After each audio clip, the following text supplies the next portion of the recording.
The sky over Berlin was veiled with sheets of gray, as if the city itself mourned the secrets it was forced to conceal. Mia Keller, a young East German radio technician, treaded carefully between the silent ruins and the hurried crowds, always attentive to the subtle changes in the air, like the distant thrum of signals only she could hear. It was 1962, the year nerves tightened on both sides of the wall, and suspicion became oxygen. Mia's slender fingers danced over the dials in the cold basement of Berlin's state radio, tuning out the chaos above and tuning in to the clandestine world beneath.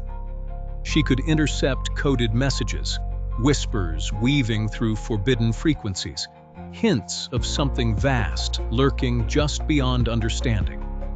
Her supervisor was the stone-faced Herr Brandt, who watched her with the unnerving patience of an owl.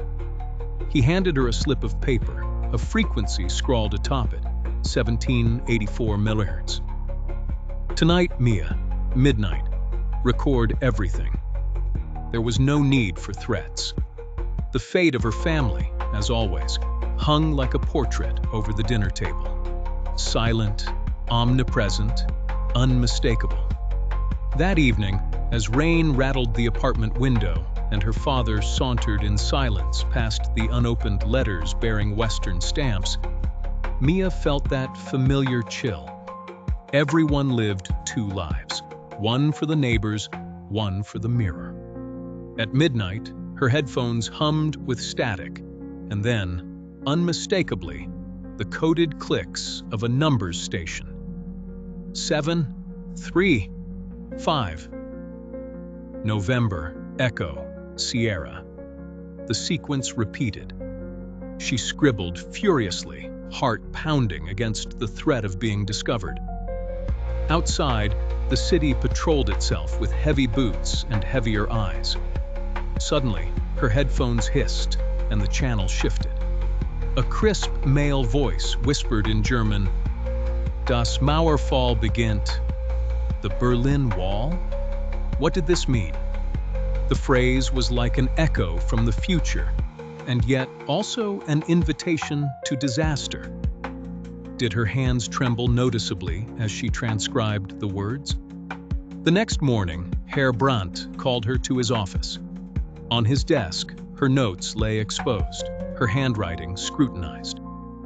"You understand," he intoned, "that some messages are meant for no one." Fear curdled her thoughts. Had she not been careful enough? Was this a test? Herr Brandt, it was a numbers station. Routine. He leaned closer. "Who did you tell?" "No one, sir," she replied, voice steady, though inside she screamed. He nodded, releasing her, but his gaze followed as she hurried from the room. Every face in the corridor seemed to linger on her, each conversation halting in her wake. Days passed. An envelope slipped under her door. No return address, only the words, "Trust no one, but listen again at 1784 MHz midnight." That night, hands trembling, Mia returned. This time, as she listened, a second message emerged, faint but clear. "Defectors will cross at checkpoint Charlie. Help them." Now the stakes were real. Now the Cold War was personal. If she helped, she risked everything.